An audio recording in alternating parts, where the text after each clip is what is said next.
right, there he is, locked and loaded and ready to go. How you feeling, my man? Feeling good. Another off-season Friday. I've been home, but Perk has been at the Senior Bowl, so just trying to check in on all the excitement, all the updates going on over there, and then also Royals having a great week, dude. Yeah. Arroyo having a great week. Xavier Restrepo, I've seen him making some plays. Even Damian Martinez too. Sure. Yes, Damian Martinez also. But I like Damian Martinez, man. That dude runs hard. That's the kind of back that the Dolphins need. Right. Yeah, and I saw Perk wrote as much there. I would be in agreement with that as well. I mean, you want a physical runner. Now, would the Dolphins go and take a running back in the draft 3 consecutive seasons? Maybe not, but it's not that taking the running back. Yeah, it's taking the running back that you need because you don't have that kind of running back on your team. It's the whole Chris Brooks thing all over again. And then you see him, later on in the season for somebody else, and he's running your ass over. And so that to me is an element that you don't have. But do we have the coach that is willing to stay with the running game and pound people and punish people at times? He has not. It's funny. The guy came from being a run coordinator, and yet he hasn't coordinated the run like he's supposed to here. Yeah. No, I hear you on that. And then it would be an indictment on the selection of Jalen Wright, which was even a trade up. No, I'm good with that. Because you didn't use him. Oh, but that's again, that's the head coach's fault. I mean, he didn't use Jonnu Smith the first month of the season. Right. And it's like, and you and I are sitting there every day in camp watching Jonnu Smith do everything. And we're like, oh shit, bro, Jonnu Smith is going to have a monster season. He's going to be featured. And the first month of the season, he was on a milk carton. And so you can have a plan in the front office, but if your coach doesn't follow the plan and doesn't want to use Mike Gesicki, or doesn't use Jonnu Smith the first month of the season, or doesn't use Chase Claypool, or doesn't use Chris Brooks, or doesn't use big backs, or doesn't stick to the run, this is a problem. This is a problem. Yeah, that's why this time, these years have kind of been marked by a disconnect of identifying or correctly identifying the spots that need addressing.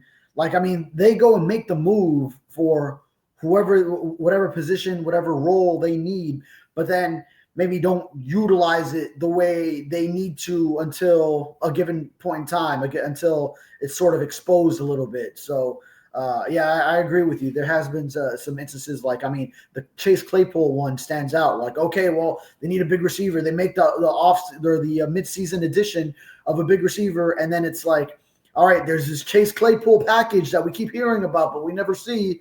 And then it just it gets to the point where it's the end of the season, and then it's Cedric Wilson, it's Gesicki, it's Jonnu Smith, it's Chase Claypool.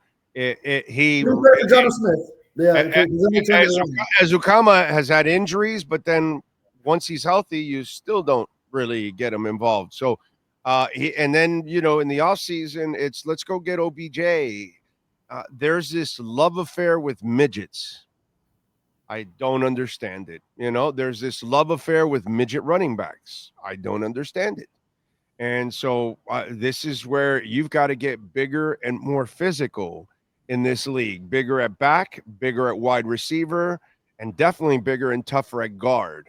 There's got to be that thing this offseason where you change certain elements of your game. You watch, the Rams don't necessarily have speedy receivers, but they have 2 big physical guys that find ways to get open, and they break tackles, and they make plays, and they make life easier for the quarterback. Big receivers make life easier for all quarterbacks, especially shorter ones like Tua. Yeah, for sure. So if you get Tua, I mean, I'm thinking back to early on, Tua having Devontae Parker. Then he could just throw a ball up to him. And Devontae Parker is the guy who would get the least separation. Wasn't there a stat that like he was? Yeah, but that was a flow year, not a Oh, McDaniel. yeah, right. McDaniel takes over. Devontae Parker never sees a ball again, and you don't play what He his walked strength in. is. Yeah, You he know was what I'm faded saying? away at that point. Right. And so that's the sad part, dude. And that makes life easy. Marino had Oronde Gadsden at the end, and he had Mark Clayton, and he had Jim Jensen, and he had Rose and Johnson and Hardy and Jackson. And I could just go on and on and on and talk about taller receivers.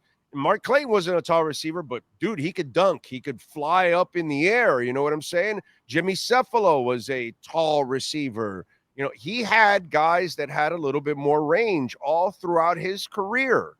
And it's just a smart thing to do for your quarterback is provide people that have range. It makes it a lot easier. Yeah, I mentioned Parker Gesicki early into his career was able to get the ball to him, and then hey, you give him a Jonnu Smith, and then Jonnu has a Pro Bowl season now as a replacement, albeit, but I think he should have been in on the original one, and then he Dude, gets Gesicki caught 70 balls with yeah, Flo. yeah, 70 balls with Flo. Okay. And Flo doesn't know anything about offense. He had the worst offensive coordinators in the history of the NFL, and yet they figured out a way to get him the ball 70 times. And yet this guy comes in and they guarantee Gesicki that 1 year to see how it goes, and he didn't even know how to use him. And so this is why we see a David Martinez. We see is it David Martinez? Damian Martinez. We see a Damian Martinez, and we see the big back, and then we talk about the big receiver, and we're like, well, if you get it, will he use it? Yeah, that's a big thing. So, yeah, Jalen Wright pick. You thought maybe you were getting a physical back and then didn't use them.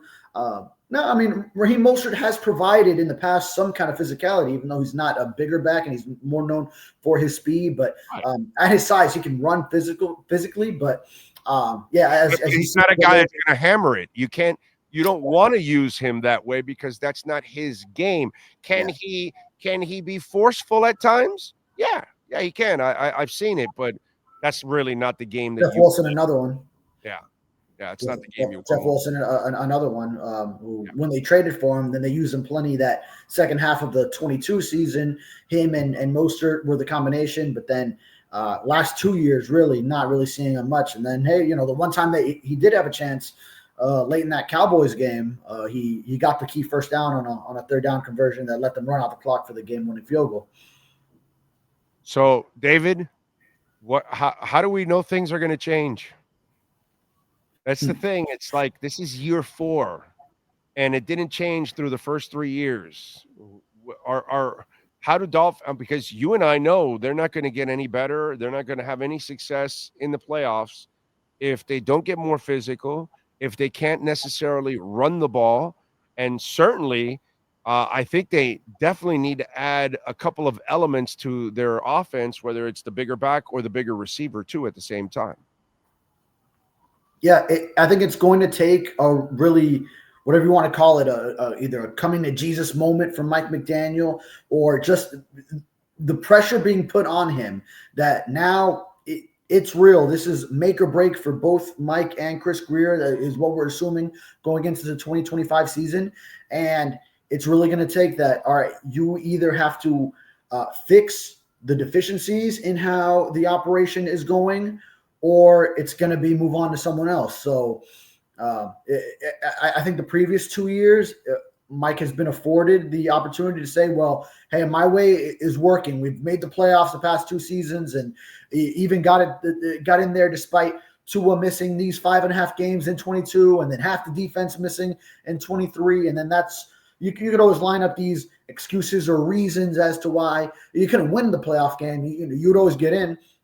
And I think going into 2024, it was kind of assumed, well, we already know we're going to get into the playoffs. Now it's all about putting everything toward winning that playoff game. And then I think this organization got humbled real quick in how this year went down and how they missed the postseason altogether. So now it's really just make or break. It's you got to identify these things and realize, okay, it's going to take some kind of in between, some kind of compromise on how you've done things and found success, but then also where you need to fix certain things so that you don't have another situation like you just had a 2024 and go 8-9 and miss the playoffs. Yeah. I mean, I that's just that's the part to me that's frustrating going into the season. If they don't make the drastic changes in their philosophical, the coach doesn't make changes to his philosophical approach. I don't see much changing at all next year. That is a problem. I talked about this before you came on. We talk about Tyreek struggles. We talk about his off the field issues, dropping footballs, all of that. But one of the things that we're watching with the Miami Heat, I don't want a Jimmy Butler around a Khalil Ware. I don't want him around a Pele Larson. I know he can't pollute Bam because Bam is what he is. He's going to be, Bam has a lot of like Alonzo, that he's going to be a hard worker no matter what, and it doesn't matter. So you're not going to mess with him, but you could end up affecting other players on the team. So for me, and I was talking about this, I don't know. I don't know if I remember Waddle dropping so many passes in his first year when he was playing more in the slot. He was playing a really tough position. He was playing out of position, by the way, because we were all talking about him playing downfield and big plays, and he was playing possession, tough. They were hitting him and all that, and he was helping move the chains. I don't remember a lot of key drops that year. But since Tyreek came in that second year and on, and especially this year, his drop rate went to a career high this year. How much is Tyreek, or are you concerned that Tyreek is also a bad influence on that wide receiving room? Oh, well, there's no question that Tyreek that influence can permeate through the wide receiver room. He's a guy who, I mean, you look at his first 2 years and then you think, okay, Tyreek can get away with other stuff, right? Like I think even Jimmy Johnson would say this about like Emmitt Smith or certain guys. Like, all right, those guys that can get away with certain things, but then there's a level where it becomes too much. And then, yeah, you don't think like a rookie like Malik Washington, who's already so mature, can get affected by things, but you just worry that that his mentality, the way he goes about things, can just go through that wide receiver room and start to pollute some of those younger minds. So Jalen Waddle had 1 year before Tyreek got there, and I mean, yeah, there's also great influence in the way he plays and how he's gotten himself to this point. But then there's a lot of other distractions that he creates. That example, 3rd and 16 against Green Bay. We've used this example many, many times. Tyreek and Waddle both pull themselves off the field without Mike McDaniel knowing. And when Mike McDaniel looks up to call the third down, he has 2 receivers that he's not supposed to have out there. I've never seen that in my life, that a receiver is calling himself off the field to take a breather. Well, then you're not in good shape then, because I can't imagine Irving Fryer or Oronde Gadsden or Mark Clayton or many of the guys that I've seen or covered wanting off the field on 3rd and 16. No. They want to be on the field, and they're telling whoever the quarterback is, you better throw me the ball. I doubt Chris Chambers wants to walk off the field on 3rd and 16. On 3rd and 16, he's going, bro, that's my time to shine.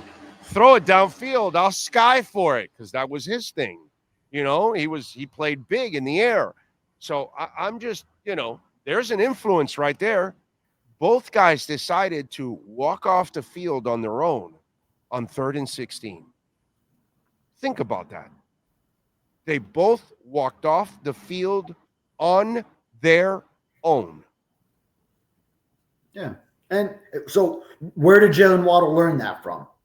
Exactly. It's got to be from Tyreek Hill, right? It ain't from Nick Saban. It Yeah. ain't from Brian Flores. Yeah, good point. Okay? It ain't from either one of those guys. So when I talk about influence, there's a problem. And when you don't have a strong coach, See, you can have this Butler situation. Shaq can have it out with Riley. You can have a player, Dwayne Dedman, but eventually you'll be jettisoned and everything goes right back on track because the culture is there. It's already in place. So it's going to continue. It's stronger than any one individual. So you will weed out that individual and you will continue. But the Dolphins don't have that culture in place. In fact, they've never established that culture in decades. So it's very fragile. It's a very we are constantly talking about this in different iterations of different Dolphin teams, of polluted locker rooms, of players or coaches or front office bickering or whatever it is. We've seen it all, dude. From Wannstedt and Spielman to down to the players bitching and complaining. We've seen it all. And so that's why I would be strongly concerned about the influence of Tyreek Hill in that locker room. Yeah.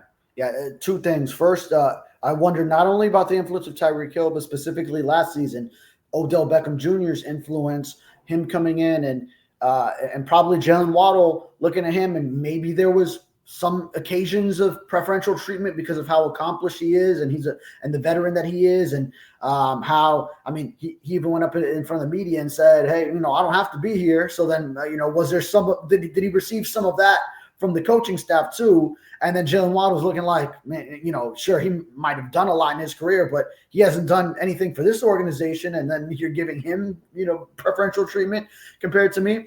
And then also, yeah, we'll see, because you mentioned when you don't have the strong coach on the sideline, when those receivers are coming off the field. We'll see this season. You can have disruption you can have disruption in Pittsburgh. There's still Mike Tomlin. Oh yeah, George Pickens. Okay. All right. No, it's not just Pickens. It's not just Roethlisberger. It's not just Antonio Brown. It's not just Le'Veon Bell. It's not whatever goes on with that guy. He figures it out, and then they weed it out, and then they continue, and they win, and they win, and they win. You know what I'm saying? I know they're not winning big, but you haven't given him the tools to win big. So it's not his fault at this point in time. Tomlin squeezes wine out of water, dude, overall. So you got to have that. And Miami doesn't have that. That's why I can't believe every time Pittsburgh fans that actually this offseason are calling for his job. I can't believe that. Like hello. I mean, unless you want to tank to get a high draft pick and then work your way back up, because that's what's going to happen is that you'll go to the bottom of the league with that roster if it's someone other than Mike Tomlin. But give me Mike Tomlin in a second, bro. Oh yeah. In a second, give me Mike Tomlin. Are you kidding me? Stupid ass fans. And the second part I was going to bring up to it is, when you don't have that coach, we'll see this year, because I guess Mike McDaniel hasn't spoken officially on this, but the indication seems to be in firing a wide receivers coach, and that being the only position coach, special teams coordinator, of course, but that they moved on from in Wes Welker. So how much of it was the presence at wide receivers coach, and how much should be coming from the head coach? Now also, does Mike McDaniel view it as, well, that's not his role. You got to get your position group in line, and then that's what he expects out of his position coaches. And then that's when Wes Welker wasn't coming through in that regard. So that's why he's got a Robert Prince now to turn it 180 and be that guy that can take control of a positional unit that maybe has been a little problematic in that regard. Well, I hope Robert Prince is a hard ass. Yeah, I see this guy here, P. Double. He says, "Stop it! You guys have no evidence. Hill is toxic in the locker room." I just gave you an example on 3rd and 16. Hill chose to take a breather on 3rd and 16 against Green Bay, and Waddle chose to take the same breather. If that's not influence, I can't help you, P. Double. Can't help you, my brother. Are we already forgetting the very last time we saw Tyreek Hill on the field? He literally quit. I know. No, he quit. Yeah, no, but P. Double doesn't know about those things. He thinks quitting is not toxic. He had a post-game tirade. It's not toxic. Yeah. The P. Double, it's not toxic. Two weeks earlier against the 49ers, after a win, he wanted to go to the podium to then make a point of calling out his coach and saying that he's not giving me enough practice reps and having me to explain his drops. Yeah. In a win where he didn't have a good game individually. Yeah, the guy that doesn't get enough reps because he likes to take plays off in the middle of a game on 3rd and 16 when your team needs you the most. But no, of course, P-double doesn't think it's toxic. Like I said, fans.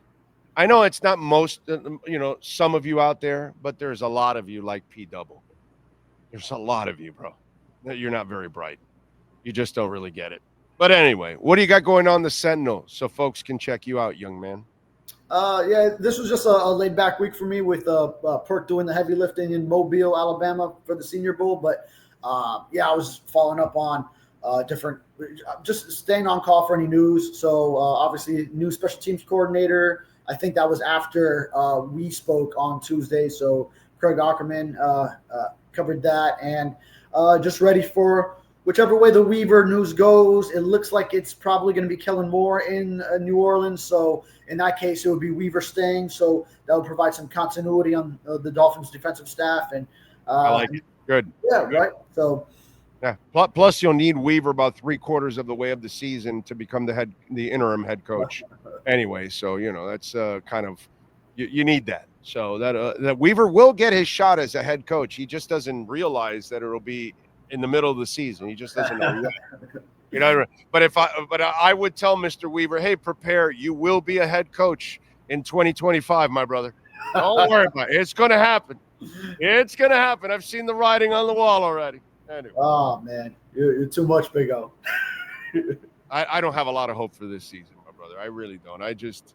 McDaniel has shown me enough already that I can't lie to myself and expect something different when I see what I've watched already for 3 years. Why would it change? You know what I mean? I just can't see it. And I don't see a man that can all of a sudden take hold of that locker room. And he's made it such a country club. You can't go back. You can't go to being a bad cop.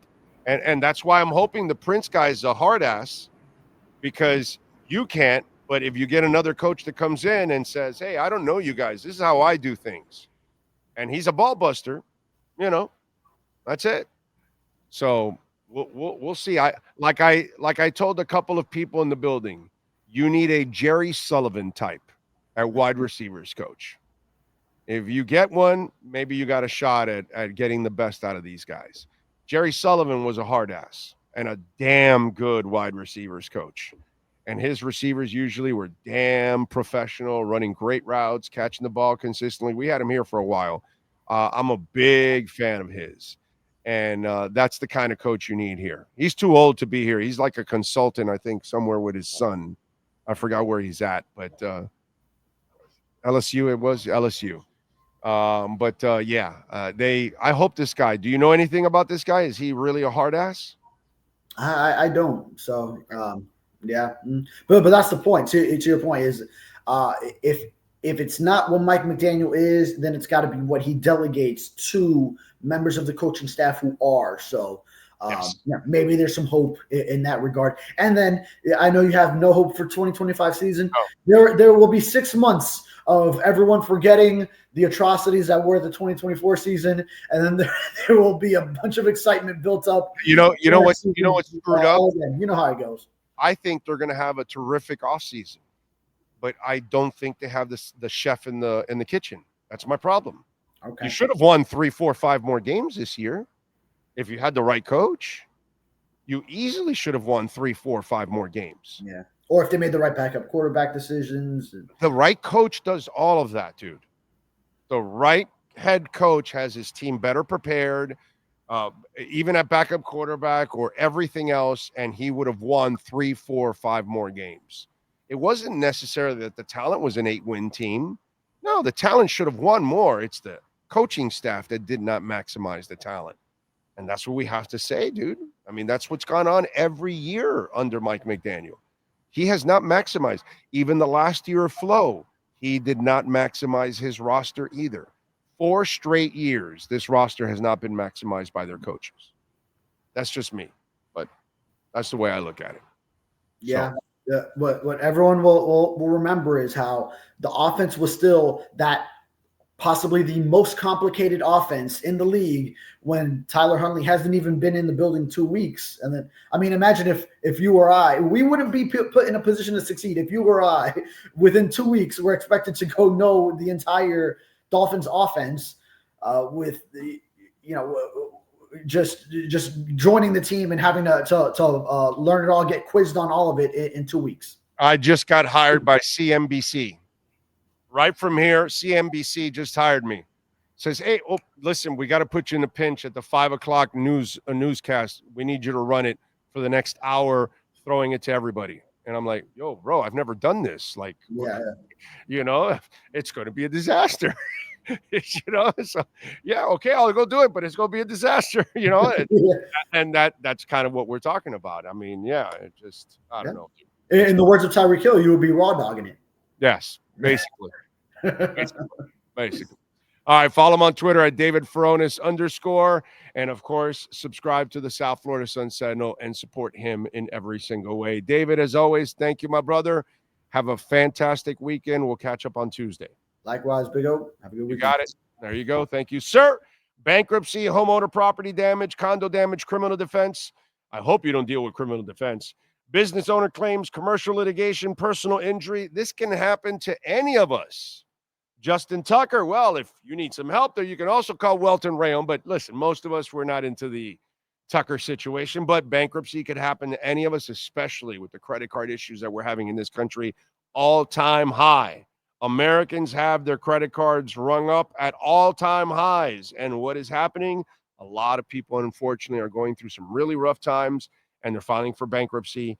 And if you're dealing with that, Jeff Welt, Daniel Rheaume can help you. 954-966-4646. Personal injury, commercial litigation, condo damage, business owner claims. If your insurance company is not doing their job, you call Welt Rheaume.